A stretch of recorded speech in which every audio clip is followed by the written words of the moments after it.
Kia ora everybody, Chris Farhi here, hope you're going awesome. So we are back on Vlogmas. So today starting to figure out what's going to be probably the biggest issue with this series, and that's just the shitty Auckland weather. So absolute continuation of what we've been seeing this year. So anyway, figured I would, as part of this series, have a look at the city rail link stations. And so today we'll start off at the southern part of the stations with the Maungawhau Station. So yeah, let's have a look. Now the Maungawhau Station is of course the old Mount Eden station, and so this has been completely redone as part of the city rail link and sort of supercharged. And so at the moment you can see that they're in various states of works. Obviously the tunnel works you can't see because they're happening sort of underground, and I'm pretty sure they're largely complete.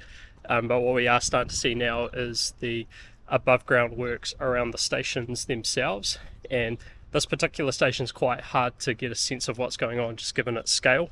Typically with these big infrastructure projects, what we see is that part of the case for them is backed by the investment that would come into things like real estate development around the stations, and we're starting to see some early signs of that in this neighbourhood. So we've got one Enfield, which is an apartment building developed just sort of alongside the tracks on Mount Eden Road, and then a second one just up the road, I think that's 45 Mount Eden, which is again another apartment building.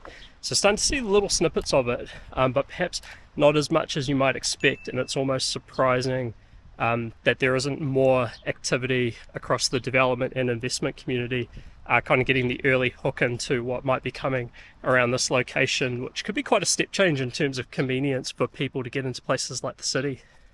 Now, having walked around the edge of a lot of the station works today, probably one of the reasons for that is it's quite a large area involved, and it's quite hard as a layperson without sort of seeing the detailed plans to even understand where the most valuable sort of high foot traffic areas might be.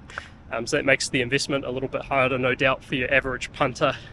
With that said, my plan for Vlogmas over the next couple of days is to touch on the other city rail link stations, so definitely check those out. And if you're maybe got an idea about something that I should check out as part of the series, have a look at my 12 days sort of themes of things that I want to cover off.